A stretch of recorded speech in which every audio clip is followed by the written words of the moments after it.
Hard I? I almost started without you. Hard to imagine.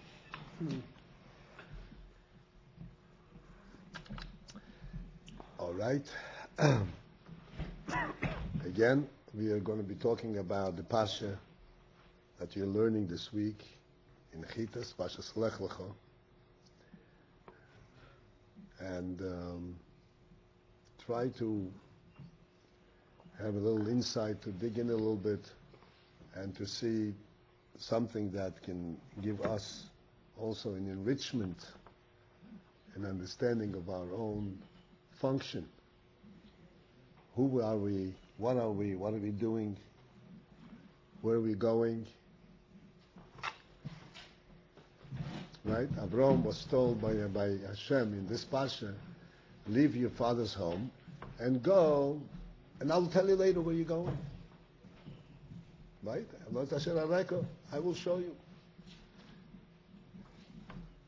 But at this point, we already know where it is. So we can perhaps draw some instruction from this whole episode.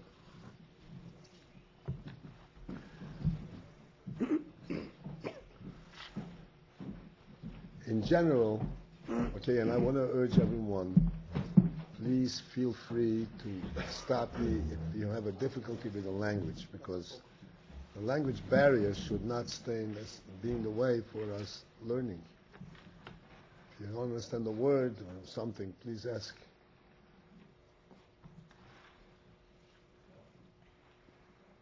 To start with, you heard probably in today's Hayom Yom. You read Hayom Yom every day in the morning over here? Mm-hmm. And what did it say? I think today's Hayom Yom is that there is Breishis, A Lech Lecha. Breishis is an okay parsha, but at the end, it's not so flowery. It's not so happy. Yesterday. What? It's yesterday. That was yesterday? Today is the learning, no? Okay. Today is, yes, learning. Today's about learning, right. Noach is a little bit of a sad pash. Makes you a little bit down. Bad mood. But at the end, there is a birth of Avraham. Even though at the end of Noach, we still don't know who Avraham is. Right? It just mentions Avraham was born, but you don't know who he is. I remember when I was a child learning this Pasha, and it said, Terach had Avram, Nocher, and Horon, and I was thinking to myself, is this Avram the Avraham? Is that the same guy? I was kind of waiting to find out. He's called Avram. Is he the same guy that I was told about Avraham? So we don't know yet what it's all about.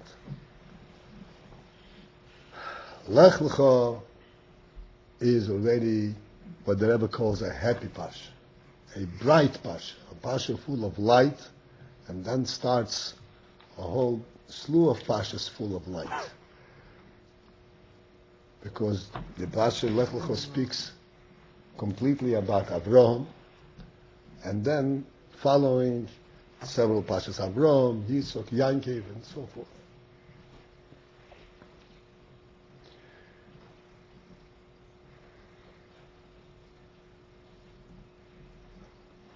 The brightness that we can see even on the surface, when the Torah tells us about the life of Avraham, and then Yitzchak and Yankiv and the Shvotim,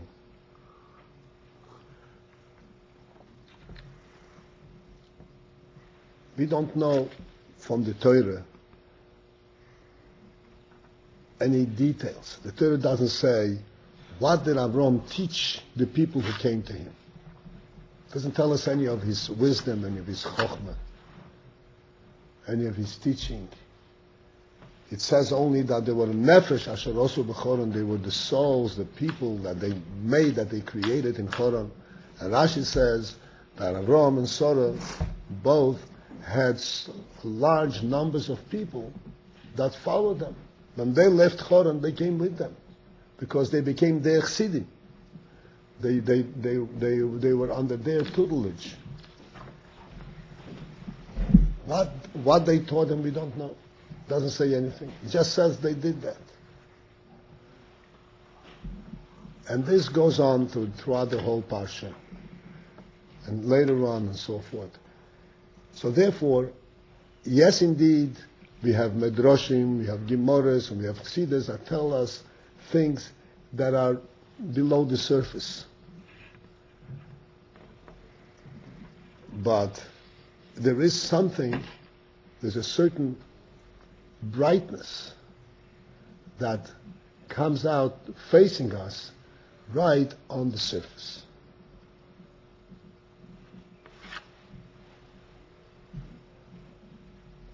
I think I mentioned in the past that the Chumash Bereshis, this whole Chumash Bereshis, is also called Sefer HaYosher.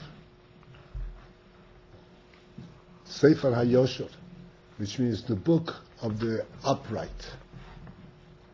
HaYosher, the upright. Upright means, doesn't say Sefer HaTzadikim, the righteous, the great people. No, Sefer HaYosher. Because the Torah doesn't tell us much about depth. It tells us just the surface. HaYosher, we see one thing, that these were people that were Yeshorim. Yeshorim means straight. Their lives were not convoluted. Convoluted, everybody knows what that means? Confusing. Politically involved. Saying one thing meaning something else. Straight. Yosher.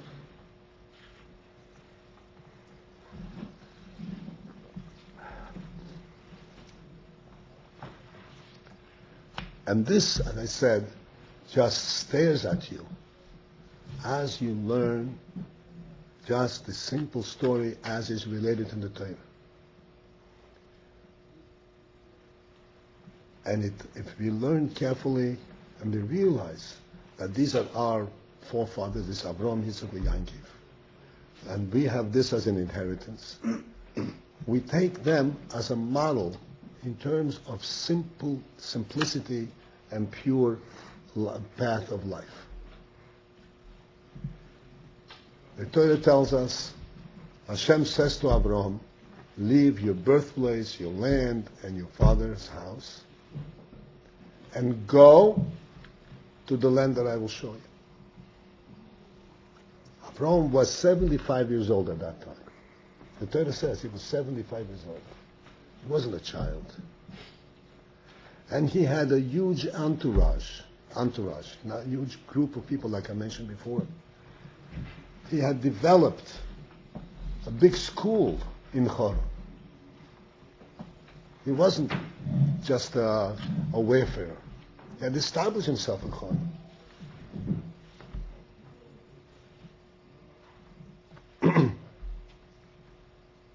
And he says to him, Hashem says to him, leave this place, and I will first show you where you're going. I'm not even going to tell you where you're going.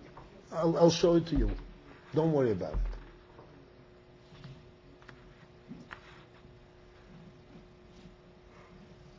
Abraham picks up and he goes. Does not turn around and say, look, I'm not a fool. Okay, I'll do what you tell me. Just tell me where I'm going. At the minimum. So that when I have these hundreds and thousands of people following me, I can make sense of myself. I'm not going to look like a fool. We're going here.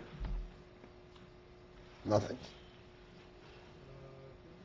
Nothing. Hashem says, go, and I will show you where to go. And he goes. And people ask him, where are we going? You'll find out.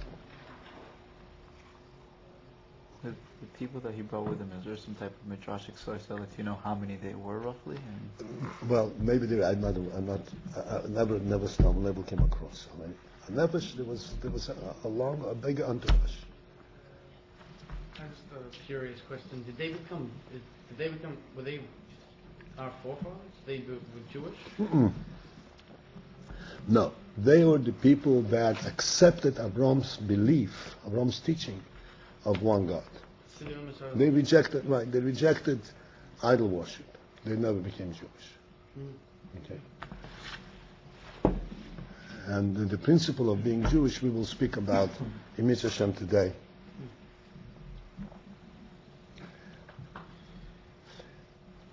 There is even an additional notch to it. An additional emphasis. If you look in the Chumash carefully, it says twice that Avram left. Avram picked up and left. First it says, Hashem said to Avram, you should leave. And it says, A Lech Lecha kasher diber elav Hashem. Avram went as Hashem told him, or when Hashem told him. Okay. The next pasuk it says, again, Avram took Sarah his wife, and all the people that joined them, and then they walked out. They went out. In other words, it mentions the Inyan that the principle, this action of leaving Choron, mentioned twice. First it says Avram went, then it says Avram took Sarah his wife and all the people, Rechusham and all their wealth and all the people, and then they went. What's the point? What is the meaning of the first pasuk? That first pasuk should have been skipped altogether, right? The pasuk should have started to say Avram took Sarah his wife and all the entourage and all the wealth, and they went. This middle pasuk doesn't say anything. So I saw a Mefarish that says that what happened was Avram heard from Hashem, leave. And this is what's known the second test. Avram went through 10 tests, 10 nisyonis. The first test was in Ur Kasdim when he was thrown into the furnace. And now was the second test, leave. And he doesn't tell him where to leave, where to go. So it was a real challenge. And Avram was concerned that if he is going to start packing, and he's going to tell people, we are going, we're leaving, this is going to cause a delay, and who knows what's going to be at the end of the delay. So the first thing that Avram did to assure that there's not going to be any delay, he picked up his talis on field and he went. He went. And Lloyd came chasing after him. Where are you going? You're going. I'm going. So Lloyd came chasing after him. Then when Avram was already out of town, he booked himself into a motel. And then he went back and says, okay, now let's go back and fetch everybody else. So we know we left. That nobody's going to stop us. That's going to happen. And he packed his stuff and moved it, and then came back by himself just to bring everyone else? No. He didn't pack anything. So he just left. Just took, like I said, he took his towels and field, something that he can't be without, and he went. In the middle of the way, he stopped, came back to tell everybody else, you know what I am? I'm over there. Let's go.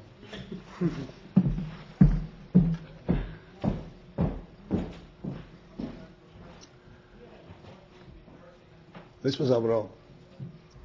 Avram is going. He comes towards Canaan. He goes into the land. He observes. He sees. The Medrash tells us various things. The pasuk doesn't say much. It says one thing. That Avram went into the land, deeper into the land. The Seichel, right?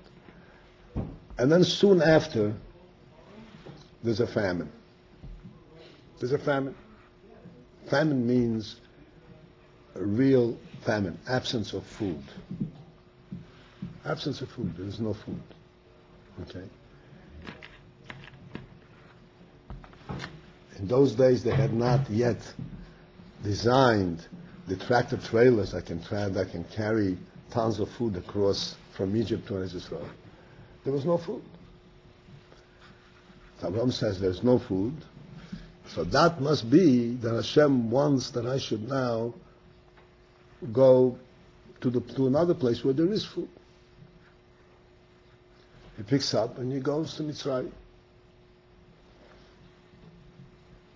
And he doesn't turn to Hashem and say, what am I supposed to do? What is this about? Why are you forcing me out of this land where you told me to go? Nothing, no questions. This is what needs to be done. So this is what needs to be done. No questions. You see the straight thinking process. This is what I have to do. Here I have to do this. Okay, it may be in contradiction to that. This is the direction that I'm being led. That's where I'm going.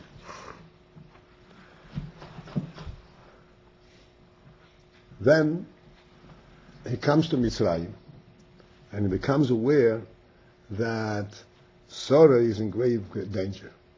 Sarah is in grave danger over here in Mitzrayim. Like he realized he was in grave danger. What? Seems like he realized he was in grave danger more than her. He says, "You're gonna live, and they're gonna kill me."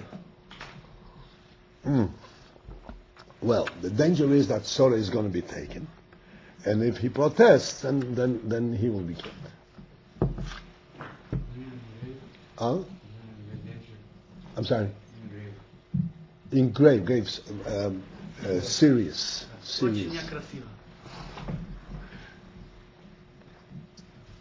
Very serious danger.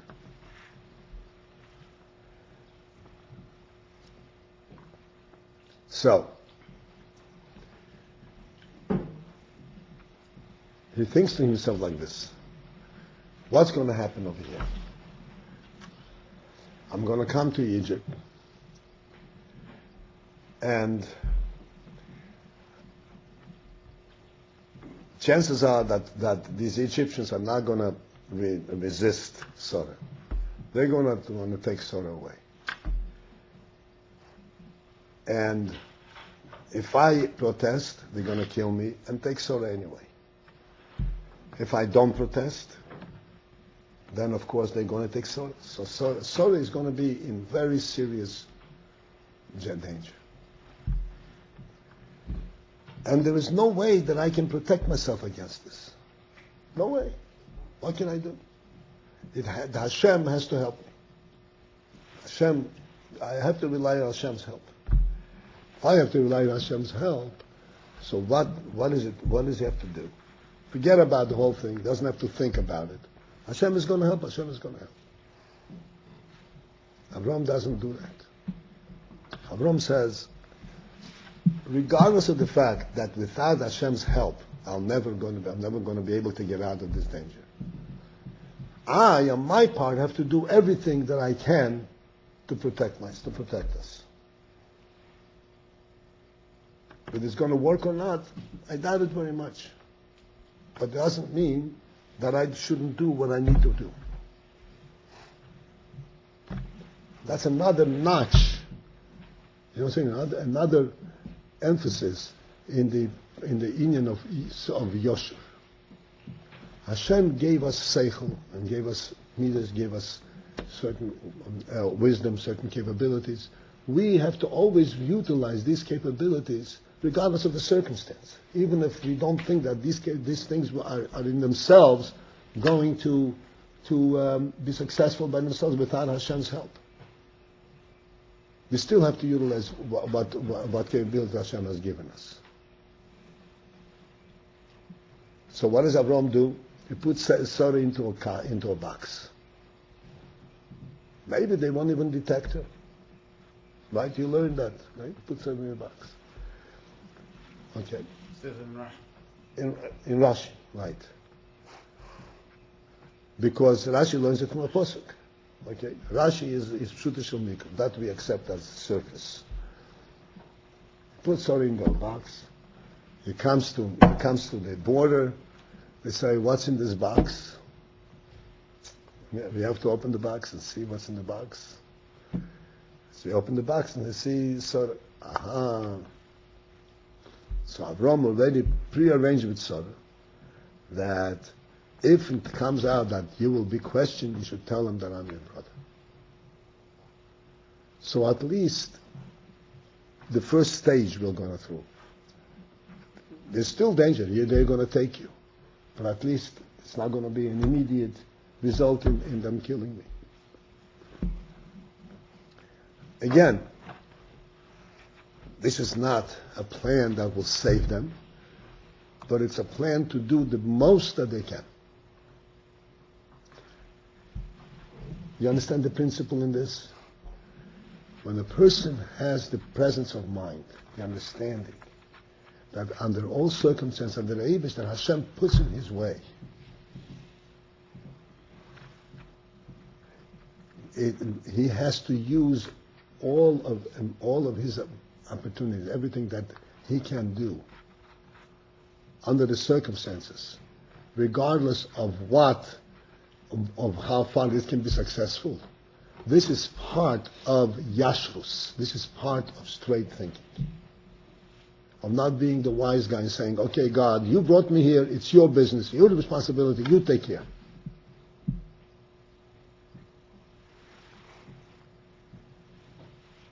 You don't throw it up to Hashem. You have to pray and try to trust Hashem, but you have to do everything that you can do.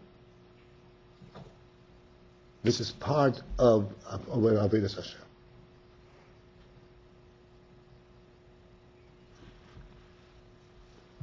This process repeats itself many times, as you will learn through the Chumash.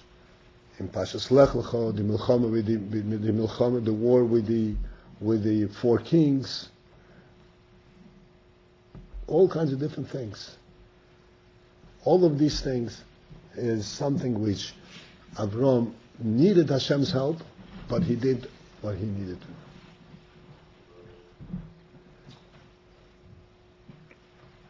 The most classic, obvious instance of this is later on in Chumash Shmois. For those who have learned this, in Chumash Shmois, where Moshe Rabbeinu was born. And this was at a time when there was a standing decree from Paroi that male infants have to be killed at birth, have to be thrown into the river. So Yechevet, Moshe's mother, she gave birth to Moshe at the beginning of the 7th month. So therefore she had 3 months, approximately 3 months, where the Egyptians did not check up on her. So she hid him for 3 months. What's going to be after the 3 months? No question. What I can do, I'll do. So she hid him for 3 months. After the 3 months, she couldn't hide him anymore. So now, throw him into the river. No. She makes him a little box. And the box is comfortable, and it's protected from all sides, even to the extent that the inside shouldn't be very smelly, shouldn't be very uncomfortable. She didn't put tar on the inside, tar only on the outside, not on the inside. Inside she had clay, because she didn't want him to suffer from the uncomfortable odor. But he's going to drown, to starve. You do what you can.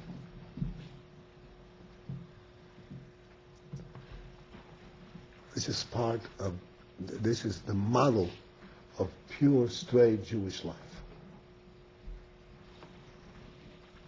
You have to understand this. We always have to know that Hashem is with us. And therefore we never despair. And therefore we always have our mind in gear. We always think and understand what we have to do and what we can do and do. That's part of Avodas Hashem. And the last example which I want to give you on this score is from the experience that we had just a little while ago, relatively speaking, in our own time, in Russia. In Russia, the circumstance in Russia about teaching children Yiddishkeit about everything. Russia was a hell. But we have stories in Hanukkah time that Yidden were not allowed to teach children. Nothing compared to what the Soviets, what these communists did. Nothing. The most severe type of control imaginable, or unimaginable. And yet, Eden did teach their children. And you take a little child and you teach him, and there is no yeshivas, there is no hope that this child is going to know anything more than you can teach him in these few lines, these few things that you can teach him. Eventually he's going to end up in public school, because that's going to be demanded, that's going to be enforced. And the hope of him growing up a Frumer Eid is virtually nil. Nil. And yet, no one stood up and said, okay, there's nothing we can do. Let's give up. Nobody gave up. That wasn't the stand. We do what we can. And in this vein, I want to tell you a personal experience from our own family. I was a little child. We lived in Moscow.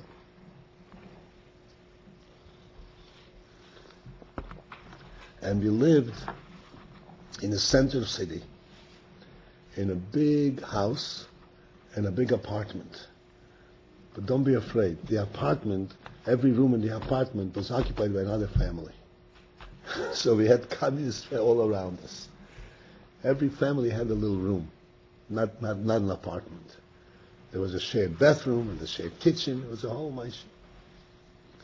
So we lived in this room. This was our palace. And on one wall was one goy, other wall was another goy, and across the hall was another goy. So my father Vasholem would wake me in the middle of the night. I was a child, small child. Would wake me up in the middle of the night, and everybody was asleep. And we had an old, torn-up cedar. We didn't have a beautiful olive-based chart like you have today. We didn't have any olive-based chart. We didn't even have a cedar that has an olive-based chart. We had an old torn cedar. And in this torn cedar, my father would take me on his lap, and he would show me the olive base. This is an olive, this is a base, this is a gimel. What did you think to accomplish with this? Where is this going to go? We don't ask any questions. We do what we can. And the rest is up to the neighbors. And if we do what we can, then Hashem picks up the rest. And miraculously, all of us are here. And Baruch Hashem, it was all successful. That little olive base went a long way.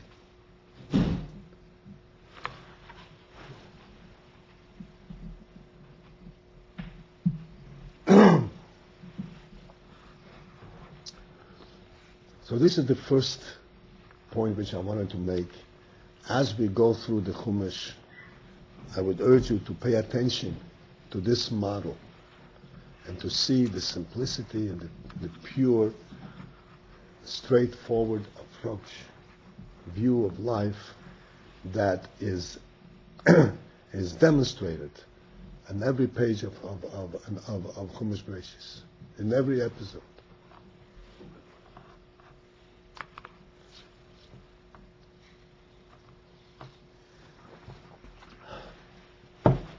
Specifically, in this first Pasha, Vayomer Hashem Lech Lecha, in this first Pasha of Lech Lecha, the first Pasha where Avraham is being singled out and identified as what he is, that he is separated from all other people.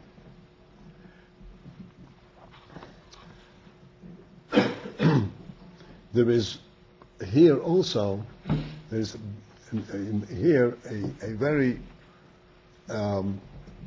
odd situation. Very Odd, unusual.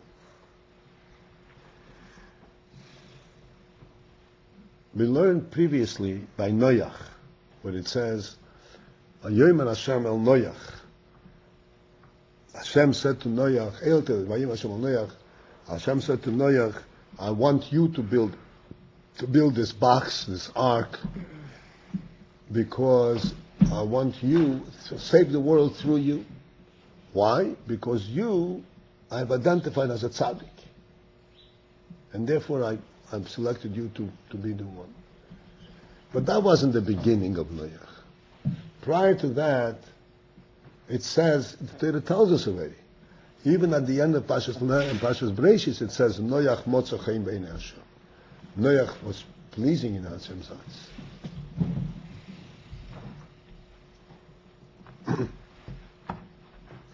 And then, right in the beginning of the Pasha, Noach, it says, Eil tel des Noach. Noach is tzaddik. He's tzaddik Tomi. He was a whole tzaddik. So, once it tells us that Noach was ish tzaddik, we're not surprised when it says, Vayomer Hashem al Noach.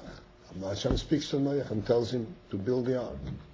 Because he was already introduced as a very special person, as a tzaddik. Avraham, prior to this Vayomer Hashem al Avram, we have absolutely no hint in the Torah that Avraham was anything special. Nothing. In the previous Pasha it says Terach had 3 sons, Avram, Nocher, and Haran.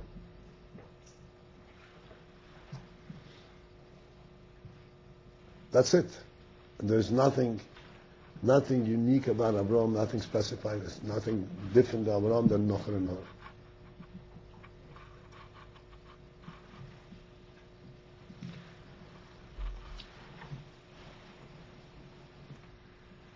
So, how is that fitting? The Torah has to first tell you who Avram was, and then we will understand, since Avram was such a special character and a special caliber, we understand that Avram was selected out. Nothing is mentioned.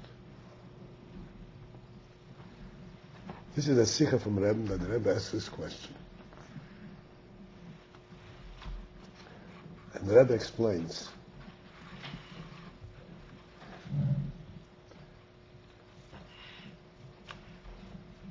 that here is expressed in the Torah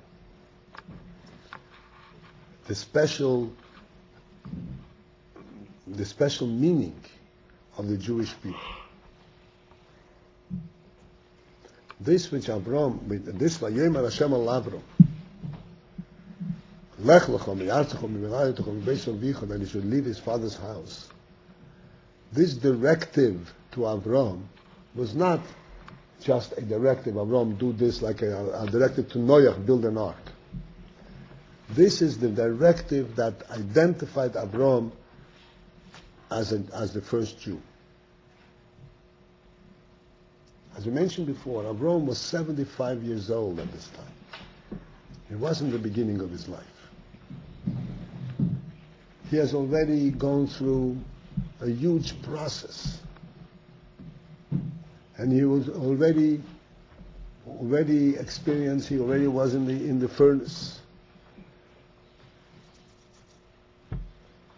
He already went through the entire searching process, because it says that Avram, at the age of 3, he began to question his father's ways. At the age of 3, he already said, this cannot be. Then it took him many years before he came to a conclusion about the truth. At age 75, as we have mentioned, he already had a huge entourage. He already taught people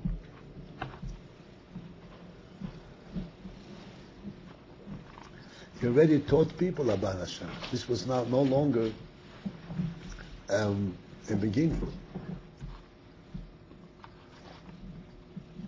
And yet, there's no mention of it in the Torah. And the reason for that is that since this is pointing out the creation of the Jewish people, of this new people, the Jewish people. So the Torah clearly tells us that whereas Noach, he was a righteous person, and because he was a righteous person, he merited that Hashem has performed a miracle through him and saved the world. As the Pasuk says, he was a righteous person b'doiroiso, in his generations, meaning that he was part of the world. He was a righteous person, so he saved the world, and the world was rebuilt through him. By Avraham, everything that he did before, all his righteousness and all his good deeds,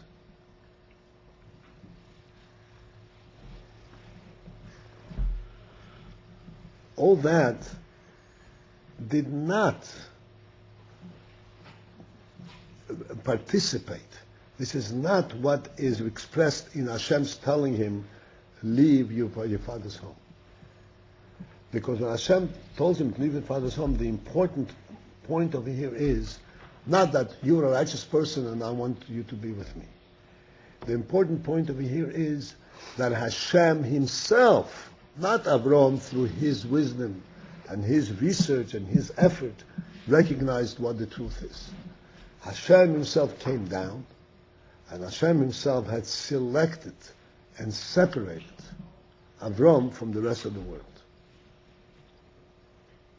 In other words, we have to recognize that what constitutes the Jewish people uniquely is not the good things that they do, but it is that the good things come to them as a result of Hashem telling them to do it. That is coming from Hashem, not from them. In other words, they are in fact, when we do a mitzvah, no matter what the mitzvah is, we give tzedakah. The whole world understands that tzedakah, charity, is a good thing. But when we give tzedakah, we don't give tzedakah because it's a good thing. We give tzedakah because this is a mitzvah in the Torah that Hashem gives. In other words, to us, the most important part of our lives, the most important part of our identification as to who are we, what makes us unique, and what defines us as Jews, is not all the good things that we do. It is one simple but profound principle that we do exclusively that which Hashem tells us to do, and exclusively because Hashem tells us to do it. Exclusively only. Just because. Because Hashem tells us to do it. Not because it's a good thing. It's a good thing. Besides, we try to understand and recognize and feel that it's a good thing. But that is not what we are involved in when we do it.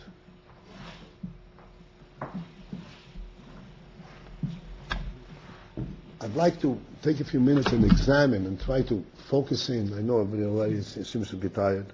Focus in and understand what is so significant about this.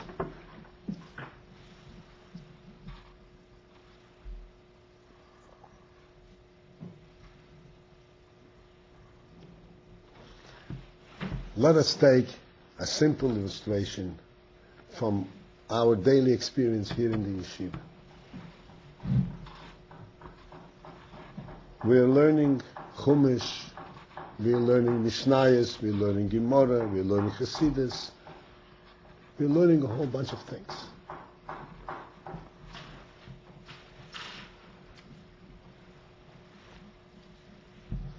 Sometimes we learn something, and it's hard for us to understand what it says.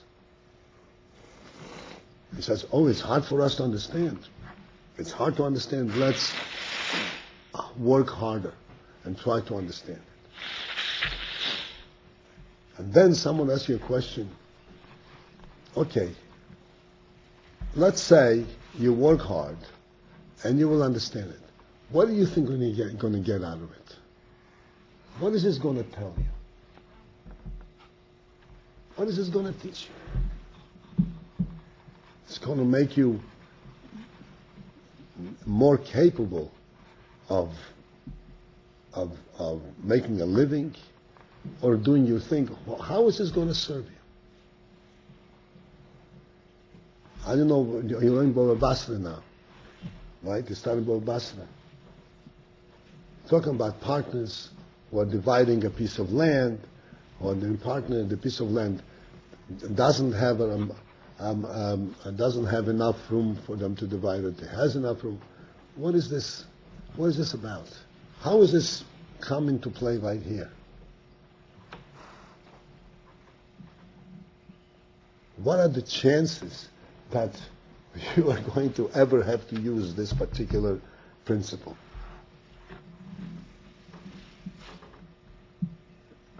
Virtually nil.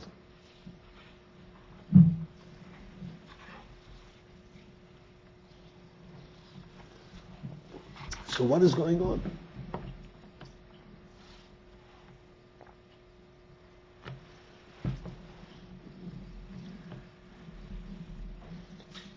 And the answer is, we approach it, like I said before, we approach it Be'ifin Yosher, straight. This is in Torah. And Hashem tells us, I want you to learn it and I want you to know it. It says, I want you to learn it and know it. So we sit down and learn it, not because we have a personal interest in it, or any stake, any hope of using it, any value personal. We're learning, imagine this, we're using our brain. And we're using our brain with tremendous, tremendous effort. And the brain, this is the person. This is the human being. This is our wisdom, this is our knowledge. And we're using this highest of, finest of faculties that we have. Investing our time and effort to understand something that we, from our perspective, cannot see at all any use. But we're learning it because Hashem said, I want you to learn it.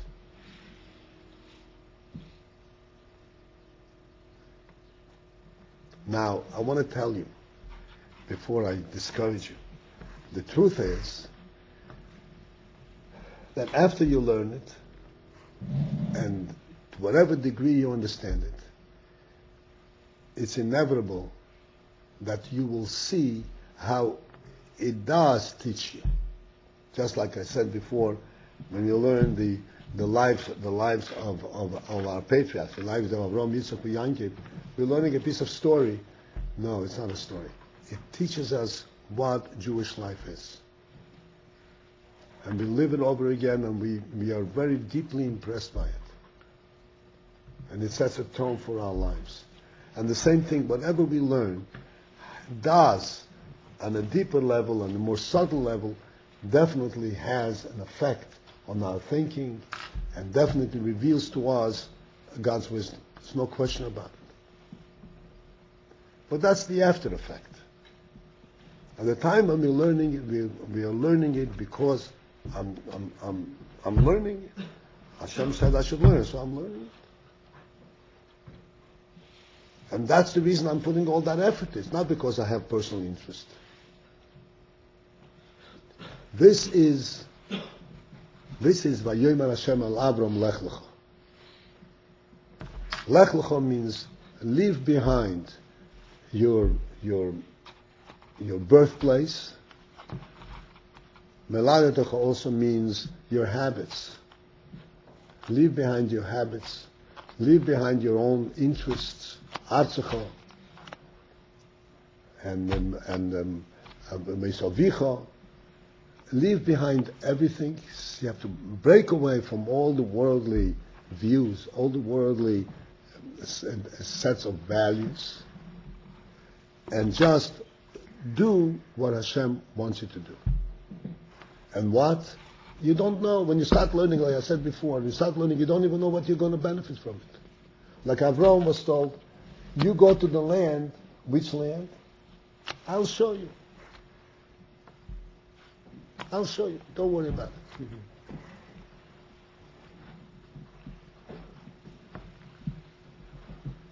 And if you go there, what happens? There's a heavenly cloud. You have the greatest revelations. But that's not what you're going for.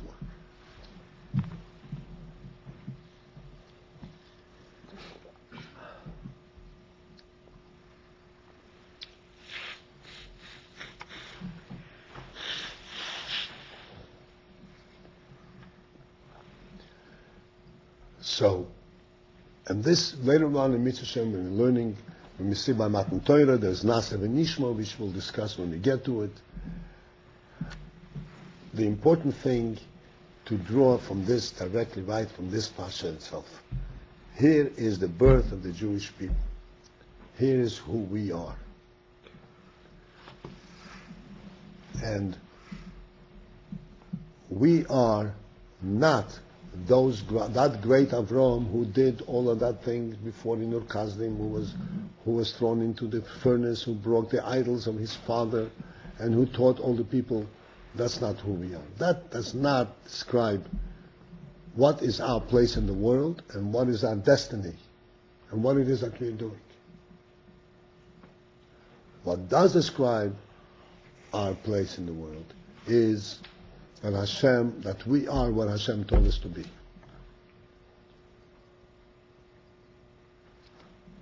That describes our place in the world. Hashem told me to be here, and that's what I am. Hashem told me to learn this, so I'm learning this. And that is my accomplishment. That defines who I am.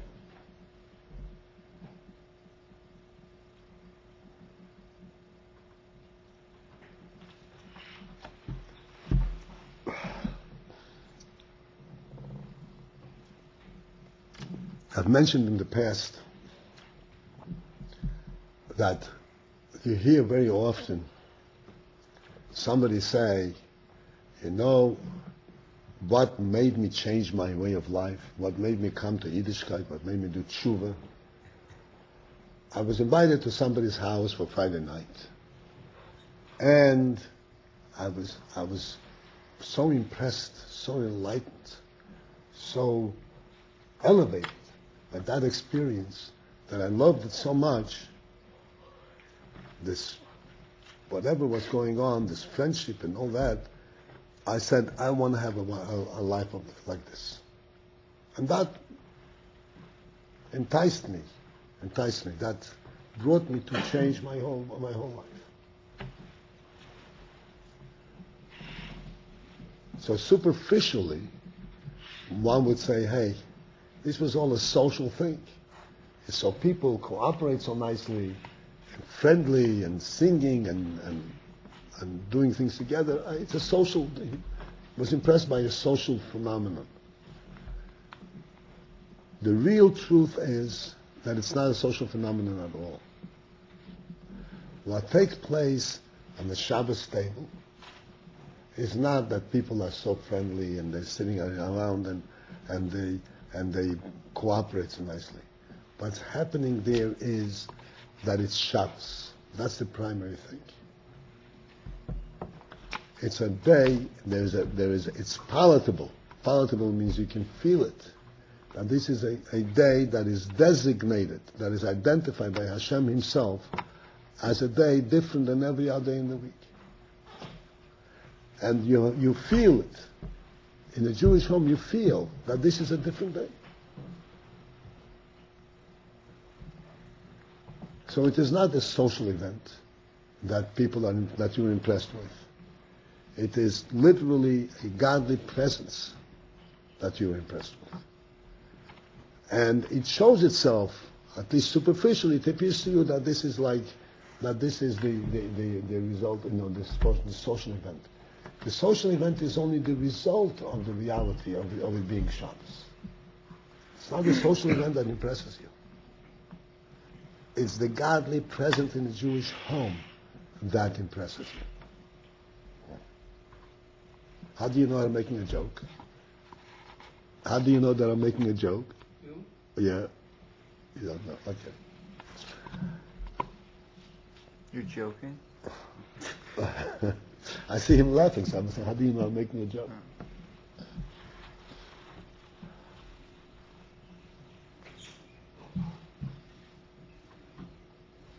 So these are the two messages I wanted to give across. As I said, the first one will follow through emission throughout the Chumash.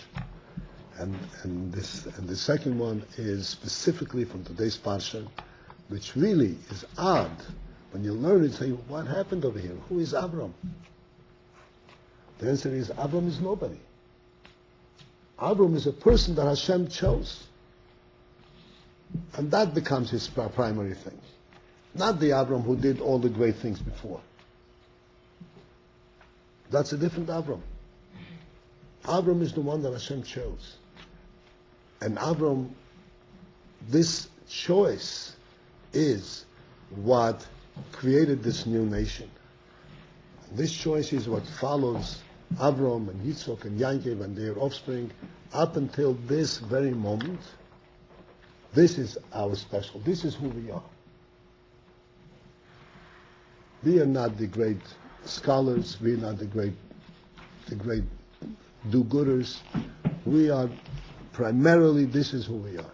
We are a people that Hashem had chosen to give us His Torah and to give us His message and to give us the job, the function, the mission of living in this world in a manner that makes a statement that this world belongs to Hashem. And therefore I'm going to sit down and learn a piece of Gemara. I'm not going to ask the engineer or the doctor whether this Gemara is going to serve me well in my life. I'm going to ask the Shulchan Aruch, Hashem, is that what I'm supposed to learn? That's what I'm supposed to learn.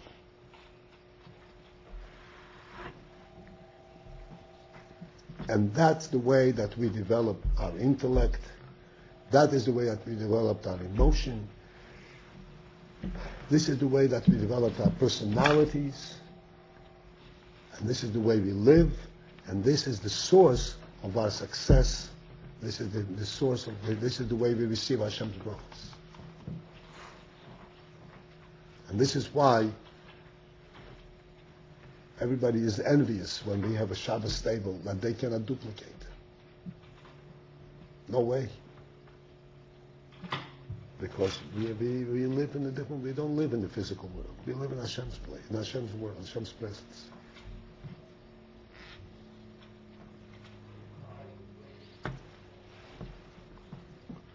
So hopefully, we get back to Hashutim Sherotzu Lasis Mechitza B'Chotzeh. We'll go back with greater encouragement, greater enthusiasm, and understand that this is Hashem wants you to learn that, and that's the primary thing that you're doing. And the better you know, the better you understand it, the closer you will be to Ha'oretz Asher Areka. The closer you will be to the land that I will show you. And ultimately you will see. Hashem will show you the land that you've come to.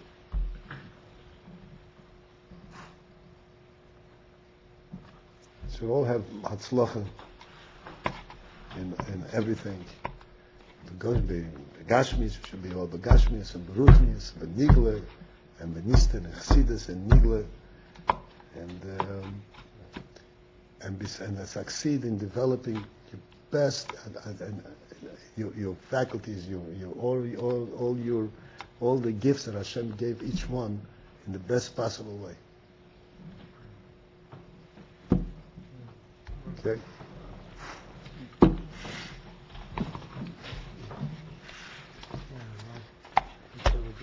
What?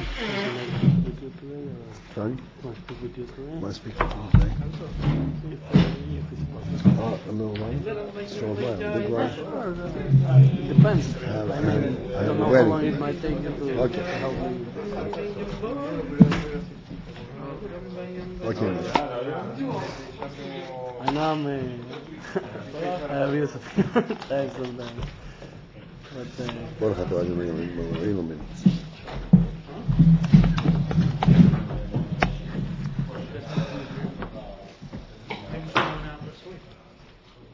You know what I need? You need an hour. Huh? What? What do you need? I need to figure out how I can